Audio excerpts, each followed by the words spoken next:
नमस्कार दोस्तों, मैं हूँ रिया और आज मैं आपको सुनाने जा रही हूँ एक ऐसी कहानी जो दिखने में एक आम शादी की तरह थी। प्यार, रिश्ते, जश्न और खुशियों से भरी हुई।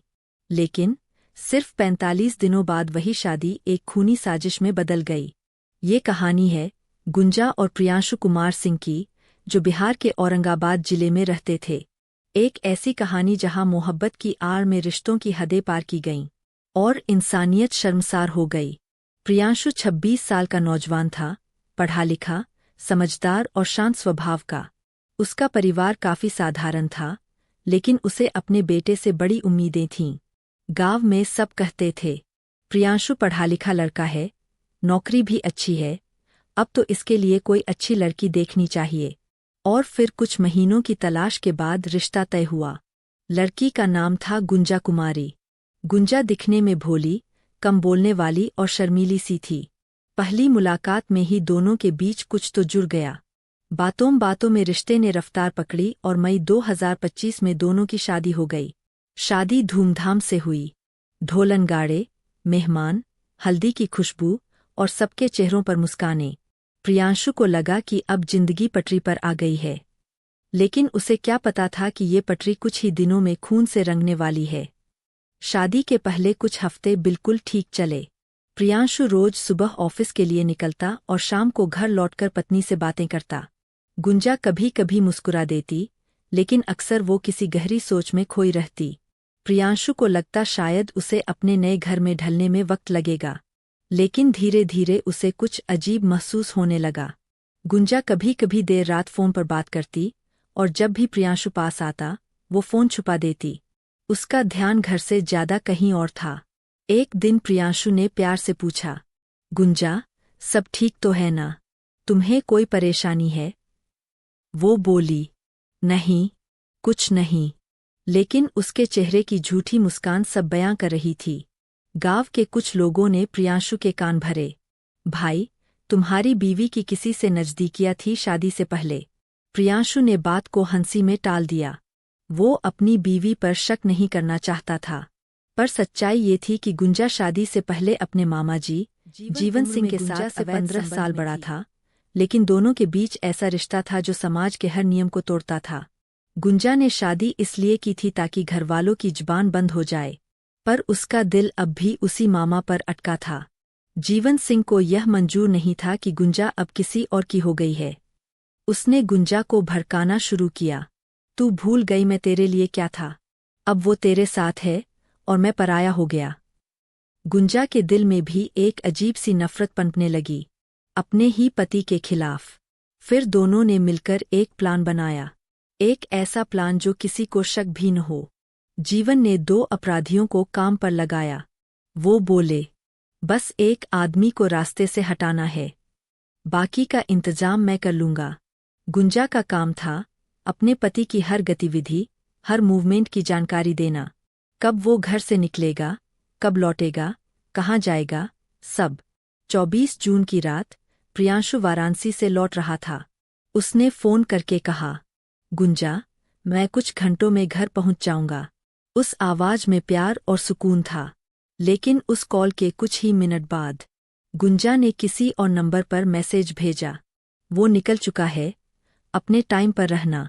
रात करीब 10 बजे का वक्त था। सड़क सुनसान थी, हवा में हल्की ठंडक थी। प्रियांशु बाइक से अपने गांव की ओर लौट रहा था।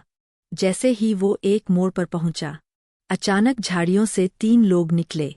भाई, रुक जाओ जरा, आवाज आई। प्रियांशु ने बाइक धीमी की और अगले ही पल गोली की आवाज गूंजी। धायन। एक गोली सीने में लगी और वो वहीं गिर पड़ा। हमलावर भाग निकले। पास के गांव वालों ने पुलिस को सूचना दी, लेकिन जब तक मदद पहुंची, प्रियांशु दम तोड़ चुका था। पुलिस ने मामला दर्ज किया। पहले तो उन्हें लगा कि यह लूटपाट का केस है, क्योंकि प्रियांशु का मोबाइल और वॉलेट गायब था। पर जब पोस्टमार्टम रिपोर्ट आई, तो साफ पता चला कि गोली बहुत करीब से मारी गई थी। यह कोई आकस्मिक हमला नहीं था, यह प्लान्ड मर्डर था। पुलिस ने मोबाइल कॉल डिटेल्स निकालीं, और वहीं से सच्चाई की परतें खुलनी शुरू हुईं। गुंजा के नंबर से हत्या वाली रात कई कॉल जीवन सिंह के फोन पर गए थे। एक कॉल ठीक हत्या से 5 मिनट पहले किया गया था। शक की सुई सीधी गुंजा पर गई। जब पुलिस ने गुंजा से पूछताछ की, वो पहले तो रोने लगी, मेरा पति बहुत अच्छा था। लेकिन जब सामने सबूत रखे गए, कॉल रिकॉर्ड, मैसेज और बैंक ट्रांजैक्शन, तो उसकी आंखें झुक गईं। धीरे धीरे उसने सब कबूल कर लिया। उसने कहा, मैंने मामा के कहने पर किया, वो नहीं चाहते थे कि मैं किसी और की हो जाऊं। पुलिस ने तुरंत गुंजा को गिरफ्तार कर लिया। मामा यानी जीवन सिंह अभी भी फरार है, लेकिन उसकी तलाश जारी है।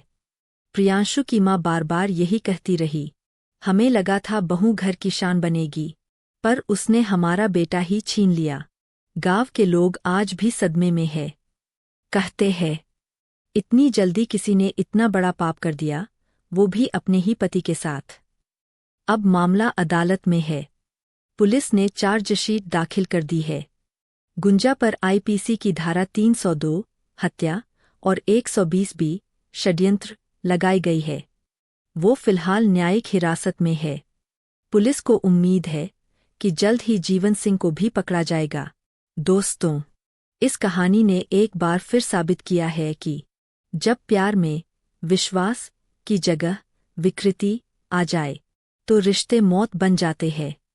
गुंजा शायद ये सोच रही होगी कि पति को हटाकर वो अपने प्रेमी के साथ खुश रह पाएगी, लेकिन आज वो सलाखों के पीछे है। जहां न मोहब्बत है, न ममता, बस पछतावा है। प्रियांशु चला गया, लेकिन उसका नाम अब न्याय की फाइलों में लिखा गया है, शिकार बनकर किसी अपने की साजिश का। दोस्तों, हर रिश्ता तभी खूबसूरत होता है जब उसमें भरोसा और सच्चाई हो।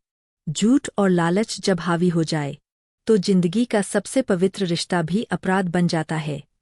अगर आपको ये कहानी पसंद आई हो, तो लाइक करें, शेयर करें और चैनल को सब्सक्राइब करना न भूलें, क्योंकि फिर लौटूंगी एक और सच्ची, दिल दहला देने वाली अपराध कहानी लेकर। धन्यवाद। Personne avec les mains jointes.